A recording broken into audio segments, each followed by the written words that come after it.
morning, Dubai. Happy Monday. Welcome back to the Lovin Dubai show. We are so excited to start the week with you. Our top stories today. Swimmers in Dubai are finding little balls of plastic on many beaches. And the UAE continues sending aid efforts for earthquake victims. Are you excited for March 4th? Because we are, because Atif Aslam is coming to Dubai. As well as robots could soon be delivering your food in Dubai. And do stay tuned because later in the show we're talking all things tennis and paddle tennis in Dubai with sports journalist Patricio Paradiso. And we cannot wait to talk about paddle, which is a sport that is literally blowing up in Dubai. But before we get into all of that, we want to talk about a little update from Meta that has a lot of people scratching their heads. Yeah, you told me this before the show and I was just like, I don't know who would pay for this because it sounds like a lot of money. But anyway, what is it? Okay, so Meta, as you know, is the behemoth behind Facebook, Instagram, WhatsApp, and probably many more stuff that we don't even know about. But they are saying that they are going to trial the verified blue tick badge for everyone. So you could essentially get that blue tick on Instagram, and they're going to trial it in Australia and New Zealand to see if it works first. And it's going to be a paid-for system. Mm-hmm. So you can pay for your blue tick. You'll also get better access to customer service. They'll also mean that you'll have less likely to be hacked. You won't have impersonators. And finally, one thing that I think will get your ears pricking is you will have more visibility on feed, i.e. your post will be popped up to the top if you pay for it. That's so interesting because that sounds like a lot of money, number one. Number two, it's like, now if everyone just pays for verification, but you know what? It's actually a lot of money. So I don't think everyone would be paying for verification. You said it's $11 per month, right? Yeah, so $11 a month, 44-ish dirham a month. But my question is, if it shows that you have paid for it, if it like shows like, okay, organically verified or paid for verification, I don't think then anyone's going to go for it. But people actually still go for it on Twitter. It says, right, like if you're organically verified or if you've paid for it? It's still a little bit, we're waiting for information to come in, but what they've said is current verified accounts won't be affected, but whether or not they'll have to pay going forward, it's not clear, or I'm not sure. I don't think that matters. I think you'll just see more verified, and I think it won't be the big followers accounts will have that verification tick anymore, which previously was viewed as like a verification tool for high profile accounts to signify their authenticity. Now it's more of a regulated, streamlined system to make sure that you are who you say you are. Yeah. And you're also paying Meta. You know what? I don't like their paying system. It should be like a one-time payment instead of paying every month. Just quickly, as we get into this conversation, would you guys pay 44 dirham a month for Instagram and Facebook blue tick? Yay or nay? Yes or no? Personally, nay. No, like for personal accounts, I don't think so. You wouldn't for yours? No, if I started a business and I wanted the business to get verified fast, then yes, for the business. But I think personally, I don't think so. Do you care enough about engagement on your post? Because potentially what you could see happening is all of the verified accounts are going to go right up to the top of the feed. Yeah. And all of the people not paying will go to the bottom. So people who care about engagement, people who care about likes, people who care about number of views, they are the people who are probably going to pay. I think a lot of, content creators, influencers, anchors, all of them, right? Like they just wait for so long to get verified and it doesn't happen. And then it's just like, actors and all of them, like, so now this, I think them introducing like you can pay for your verification just makes things more convenient for those who've just been wanting to get verified for a very long time and who want their, who actually want more money through social media. That means more brands will work with them if the engagement goes up. So for them, I see it, it makes sense for them. So if it makes sense for you, then why not? But for those who doesn't make sense for, like, I'm not earning through social media. Like, I'm not earning money through Instagram or brand collaboration. So for me to pay for a blue tick where it's not going to benefit me in any way, it doesn't make sense. But a lot of people, whether or not it benefits you directly, your personal profile is your business as well. So even if you're looking for jobs in a certain type of industry, they go out and they see that, you're using your Instagram as a personal profile. It may be beneficial. I personally just think that it's a lot of money. Like, happy to pay for apps that are a couple of dirham that you don't even mind going out every month that you're not even aware of. Yeah. I think 44 dirham a month is a big ask. That's like 500 and something a year for a social network that essentially people sometimes complain about because we scroll too much, but we do use it all the time. Yeah. And in general, when products are free, so I see the need to pay for it. I see the reason behind paying for it. We always complain about glitches, but it's a free service, so we shouldn't be allowed to complain, but it's a free service. Yeah. Now it won't be anymore. No, I think I just people think will it's still organically get verified. No, I think that'll still happen. Like it's not all gonna be like across, like because Twitter No, because has that's so organically. subjective over, because the reason for verification is like, okay, send in a couple of news articles about yourself and you need to prove that you've got a certain number of following. Yeah. But then I think it's so subjective that they wouldn't be able to Yeah. say, okay, you're getting verified because you have this. It would be way too subjective. I think going forward, everyone will have to pay. Of course, it's rolled out like that. Of course. So where are we heading? But I just feel like the payment method doesn't make sense to me. Well, just doesn't make sense. Thank you. 1911 Vernon says no. I think it's the future. I think everything will be paid for. Like the platforms that we enjoy using will be paid for. I just think that the amount is too much. Yeah, it's a big amount. If you're listening, Mark. It's too much money. Mark Zuckies. Like bring us down to how much is. I would just want that one-time payment and that's it. Then I'm more likely to even do it. But like a monthly payment plan for like the rest of your life to keep that verification is way too much. Yeah, because we are going to be using it for the rest of our lives. Snapchat, we see you. Okay, let's jump into our top story. So swimmers are finding bags of plastic on Sunset Beach. Now little plastic balls, which are called polyethylene, were strewn all over Sunset Beach on Sunday morning and found by surfers. Now, though it is not confirmed how the bags reached there, the Dubai municipality were at the scene to help clean up and prevent plastic pollution. Now, Gary Blakesley, he shared the videos and the footage with us. And a big shout out to Dubai's community and Pirates Surf Rescue Dubai for just getting down there with their community and helping clean up the beaches. And they were down there all day yesterday. They're going to be down there again today. This is so important. They're these little plastic balls. They're called nurdles. And they're all over the beach. And not just Sunset Beach. We got photos today. They're turning up on Al Manzar Beach. Reports suggest potentially it was a container ship that they fell overboard or something. But you can just imagine the damage that this could cause to the marine life in the area. So it was so amazing to see so many posts of people just be like, just come down here with a sieve and let's help get this out of the water or get this off the sand because it's affecting our wildlife. So what happened was beachgoers assembled and made a day of it to clean up the beach to the best of their abilities. They did all that they could. We shared the video on our socials and the comments were rife with users speculating the cause and hoping that whoever was behind it gets caught and is held accountable. So that's one thing. But the second thing is it needs to get cleaned up. So if you can get down there to Pirates, get in touch with Pirates Surf Rescue today. They're down there again. And also just, I don't know, a sieve, a whisk. No, a sieve, not a whisk. Shovel. I think to get a sieve is probably your best kitchen appliance there. Yeah, sieve, I guess. Yeah, and just like guard disposable bags and stuff so you can like, put it in something when you're throwing it. But it is amazing. Like, firstly, messed up, like what is happening in the beaches and the containers and like all of this just coming out in the waters. The poor marine life, like your heart just goes out for them because they're tiny balls and so easy to consume. It's like the worst thing that could have happened. Oh my God, honestly. And the bags are not just like sealed bags. Like some of them have torn, have opened up. It's leaking all over the shores and the waters. But it's amazing how one person noticed, put it on their Instagram, just called out for help. And a lot of, even kids were down, families were down, just like really helping clean up the beaches and doing it with a big smile on their face. Yeah, it was a massive community effort. And like we said, it's ongoing again today. Another amazing community effort this weekend was jam-packed with you guys doing amazing stuff. Also, the relief effort for earthquake victims in Turkey and Syria continues, and it starts on a government level and also on a community level. So the death toll of that earthquake has risen to 46,000 deaths, and more than 1 million people have been displaced from their homes. Now, as I said, the government and community aid for Syria and Turkey earthquake victims continued in Dubai this weekend. So the UAE government continues to transport relief aid to those impacted by the earthquake for the 11th day in a row as part of Operation Gallant Night 2.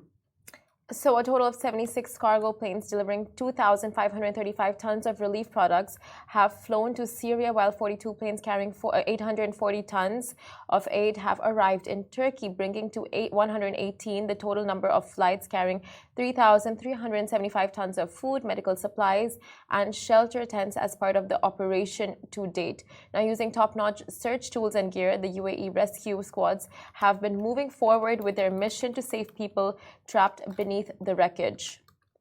So our thoughts and prayers are with all of those going through this right now, and just amazing efforts by the UAE and the municipality.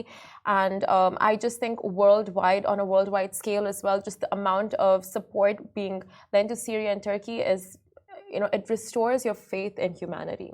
100%. And like I said, it was so great to see so many people getting out there this weekend and delivering goods to Al Serkal, where they have an amazing relief effort ongoing there, as well as the relief being sent over in planes. The UAE has also set up their second field hospital in Turkey, which was recently opened, the Sheikh Mohammed bin Zayed Field Hospital in the Hatay province as part of its humanitarian aid mission. It's got 200 beds, including 20 intensive care, 2 fully equipped operating rooms, 2 IC rooms, a laboratory and a pharmacy. And that's the second one set up. So as the emergency service effort actually declines, because it's been 12 days now, so they're not actually looking for survivors as much anymore, 14 days actually. The kind of more structured relief effort where the hospitals are set up for people will continue to be ongoing for a time. Yes, exactly. And next up, you guys, if you are looking forward to Atif Aslam coming to Dubai, here are all the details on his upcoming concert. Yes, so Atif Aslam is coming on March 4th, so get ready for some really exciting news. Witness history in the making as the legendary Atif Aslam teams up with the incredible all-woman Fergus Orchestra for a mind-blowing performance. So for the first time ever, they'll be combining soulful melodies and musical prowess to create a symphonic atmosphere that will leave you breathless. So taking place live at Coca-Cola Arena on March 4th, the icon has captured the hearts of fans from India to Pakistan, and now he's ready to captivate the hearts of Dubai. Of course, he's no stranger to the city, but he has fans that obviously go to each and every single one of his concerts. So grab your tickets now, starting just from 140 dirhams on Platinum List, and prepare to be amazed. I have attended 3 of his concerts. No way! Yeah, I'm such a fan, and it's just always such a vibe. It's always good. It's not like you go once or the second time just I've been there, done that. No, each time it's For those of us who need a little lesson, what makes the vibe so unique? What makes the vibe so unique? Okay, so the 3 times I've been, once, the first time was when he was performing with another artist called Sonu Nigam. So it was like a collab between them. So that was different in itself. The second time, it was him performing alone.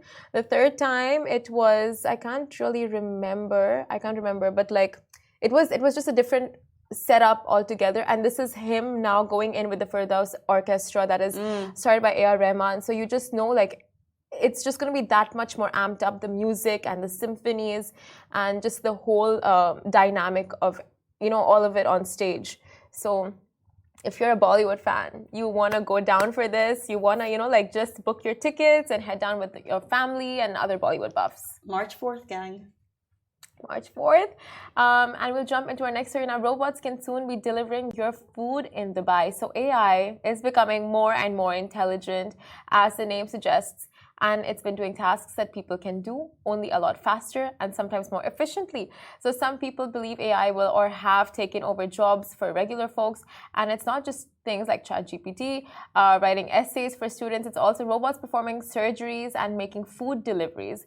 So RTA, in partnership with Dubai Integrated Economic Zones Authority and Talabat UAE, have worked together to test out food delivery robots. And Dubai is testing out autonomous food delivery robots called Talabots. And the robots are designed to cover short distance deliveries, which will increase efficiency, fleet optimization, and reduce carbon emissions. So these robots are in a trial period in Silicon Oasis. The first phase of the trial would introduce 3 Talabots to serve residents of the Cedra Villas in Silicon Oasis. The robots will travel within a 3K distance of the Cedra shopping centre and deliver the items within 15 minutes. Wild. Customers can track their deliveries through an app and receive notifications when their orders are ready for collection, because it can't ring a doorbell. But who knows? Maybe in future. The robots are designed to operate safely and securely. They have tamper-proof locks, so if you're thinking about interfering with these robots to get food, you will not be able to. They also have alarms to prevent theft or vandalism. I don't think you would expect that in Dubai, but who knows if they roll out in other countries, that is what could happen. Yeah. It's also in line with Dubai's efforts to switch 25% of all trips to be smart and driverless by 2030. That's so funny you said that. That's true. In other countries, that would be your main concern. Oh, 100%. But over here, it's just yeah, you don't like if it's a person, you don't mess with them. Robot, you don't mess with them. But you know what? The funniest thing is when you said that, I was thinking back at Expo and like Opti, right? Like the Opti. cute robot, and kids would go crazy with Opti. They would just go pressing buttons on his head, and like trying to find different parts of him to play with. So you can imagine with like robots running around Dubai delivering food, maybe kids, would be the main concern. Dogs. Have you ever seen a dog in a Hoover? It's the funniest thing. Could you imagine like dog in these Talabats and the robot's just trying to Talabats is trying to do like its job. Like, I'm trying to go, and then this dog is like, "Do you want to play? Do you want to play?" But this is why they're prepared in such cases. Yeah, and they did not. They installed anti-theft. They did not install anti-kids or anti-dogs. Anti-dogs. But it's so interesting because you know that in another country, vandalism on these would probably rife. So whether or not you're bold enough to steal one, or you'd be like putting funny stuff on it, or taking the whole robot itself. However, here they probably don't see that as much as big of a concern. So, which is amazing because then we can move forward with these smart technologies to get to the aim to be driverless, 25% of autonomous transport by 2030, which is part of the UAE's vision, which is just amazing. I hope there is like like an option later on with apps, like you can choose whether you want a person delivering it or a robot, because like sometimes I really love the not personal touch. Like I would prefer a human delivering it, because once for my sister, when I was doing her surprise party, like obviously you order the food to your door, right? But then if it's a robot, it will come directly to the door. It's not going to meet you outside and give you anything, because it's been programmed like this is the location, you drop it there. But because it was a person, like duh, I went around, like I was waiting for him downstairs itself so I could pick it up before it went up to the apartment. So like those kind of personal touches, you lose that out with a robot. You know what I mean? How is a robot going to navigate all of our buildings? You're gonna and then the day that you mess up on your address, location, which we all do. We did it this weekend. Sorry, Insta shop. Those days that happened, it's not like you can be like, hey man, I'm actually over here. Do you mind sending it? But I'm sure those are kinks that you guys are working on.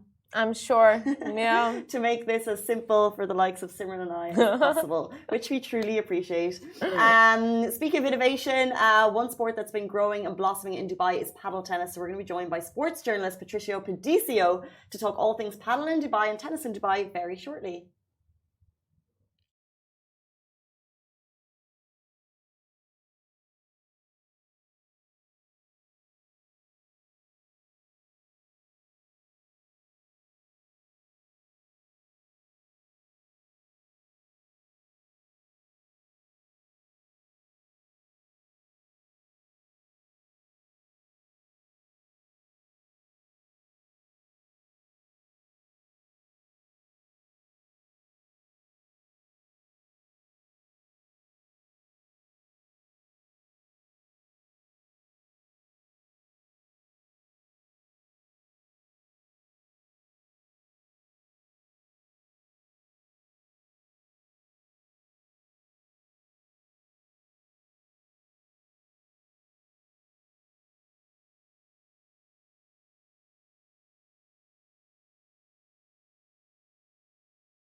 Welcome back to the Lovin Dubai show. It is officially serving season, and with that comes a series of tournaments, including the Women's Tennis Association Tour, Dubai Duty Free Tennis Championships, and of course the Abu Dhabi Paddle Masters. So talk about a grand slam, and who better to join us today than sports journalist Patricio Paradiso. Welcome to the show. Thank you very much for having me. Please, good morning, girls. Oh my gosh, Casey good was morning. saying before the show, like your name, Patricio. Patricio Paradiso, yeah. My nickname is Pato Paradiso. So, but my full name is Patricio Alan Paradiso. What a name. But I like it has an Italian roots. But I'm actually from Argentina. Oh, wow. Yes. Yeah. We say Argentina. Yes. But it's actually Argentina. Argentina, yes. You pronounce it in Spanish, you pronounce Argentina, in English, Argentina. I've been butchering it my whole life. Argentina. Argentina. Argentina, exactly. What do you know about Argentina? Messi. That's all you need to that's know. all you need Great to know. chocolate. Yes, exactly.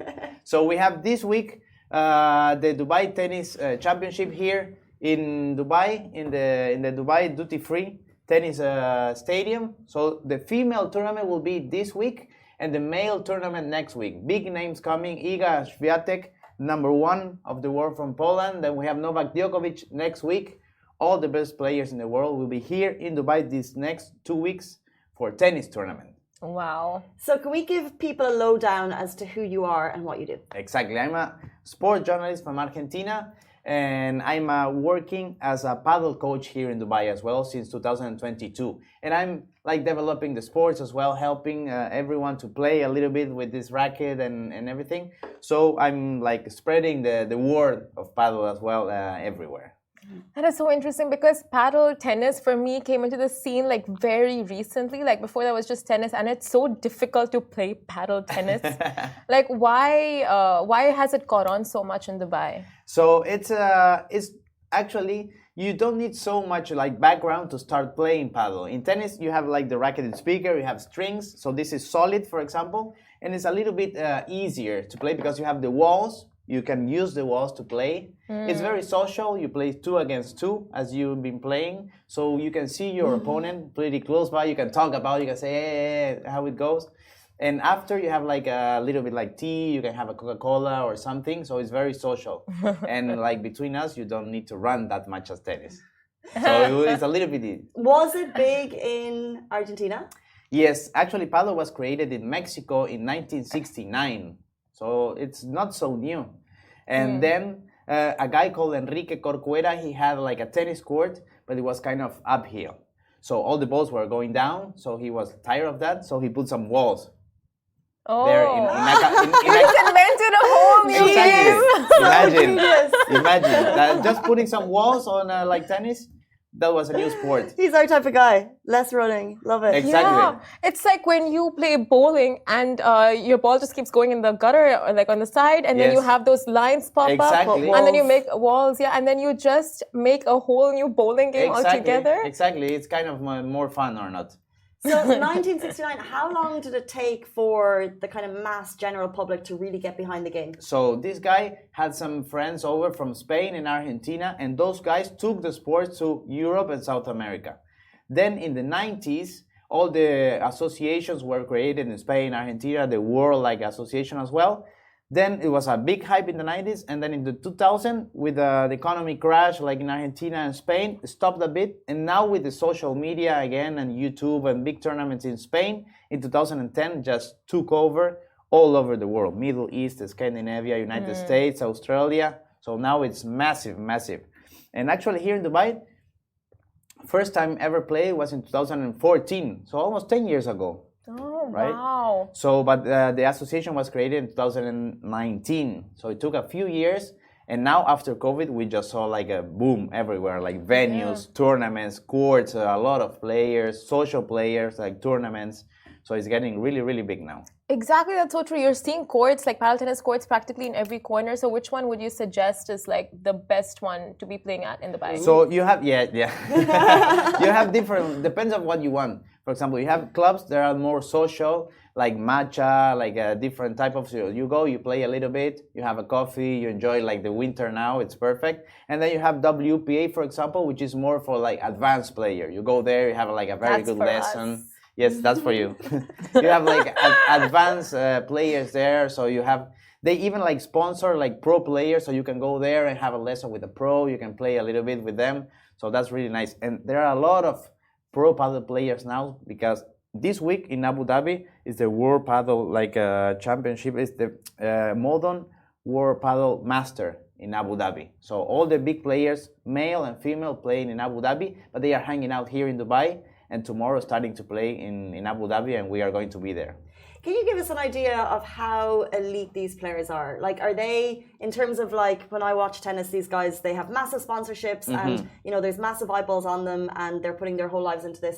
What's the kind of scale of elite paddle? So it's turning big now. All the big players, they have like big sponsors now, like big companies, and they are flying all over the world to play. Here in Middle East, it's the kickoff of the season. Great. Then they are going to Rome. They are going to play in Roland Garros as well because Roland Garros now has a paddle tournament. Imagine how big it is getting. Roland Garros in France, like the tennis championship, they have a paddle championship as well. Wow. They are going to play in the United States, in Argentina, all over Europe. So these guys, they are getting to the top, all the way to the top. But this is just the beginning because the International Paddle Federation are working with every association to make paddle to the Olympics, hopefully soon. Oh, wow. I don't know if it will work for Paris 2024 next year because we are too close, but maybe 2028 in Los Angeles or even Brisbane 2032. But this is just the beginning. Where? Los Angeles? Los Angeles, yes. Love that. Los Angeles. He's saying everything wrong. No, but in Spanish it's Los Angeles. In English will be, the Angels. It means Los Angeles, actually.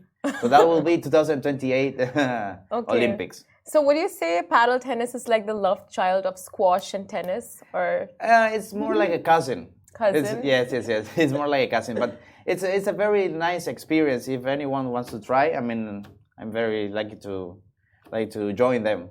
I'm playing all over the Dubai, so it's nice. It's very nice.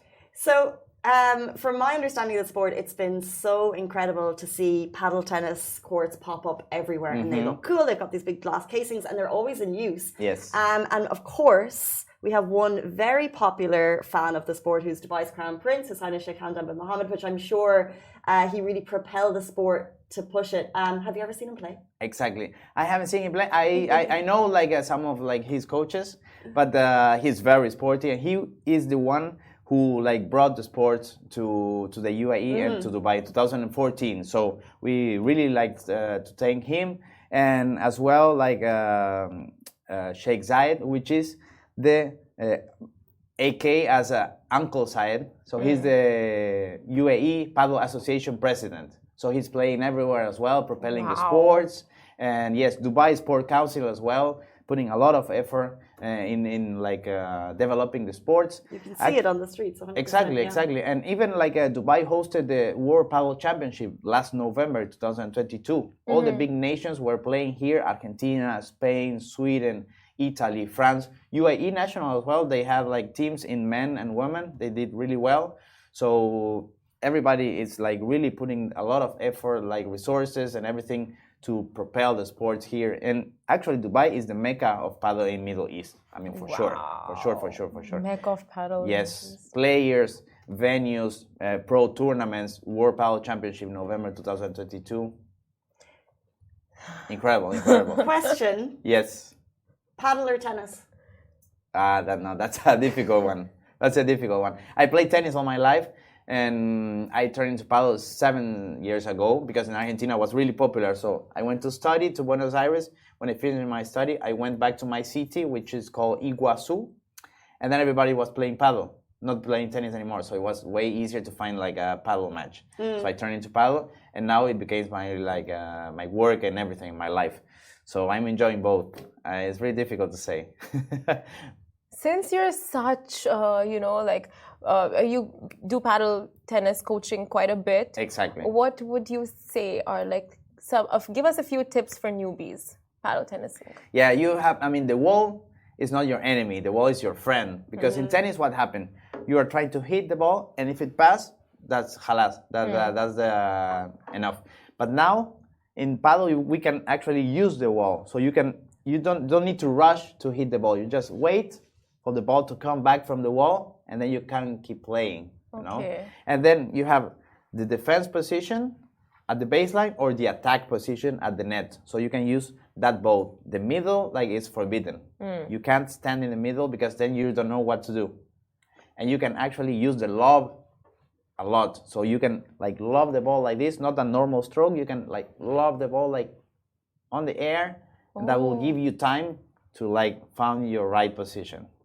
So use the lob, use the wall, and the third one? Don't be in the middle. Don't be in the middle. Don't be in the middle. Exactly. Those 3 tips are like pro tips. Pro tips. You heard them here first. Now, if you didn't get enough of those pro tips, the pros are going to be next week at the Abu Dhabi Paddle Masters. It is an absolutely phenomenal sport to watch. It's so much fun. Simran will know she's seen me play. Please. It's so good. How can people get down? Can we watch it online? How can people watch? Yes, we can watch it on YouTube. There is a lot of channels. We will watch at the WPT app as well, the tournament, or we can go to Abu Dhabi and watch it there live. Outdoor, perfect weather now to watch it at Bab Al Nujum Al Hudriyat Island. There we can watch it and will be perfect. All the best players from tomorrow on till Sunday. Sunday are the finals. Amazing. So we can go there, watch the WPT, the first tournament of the season.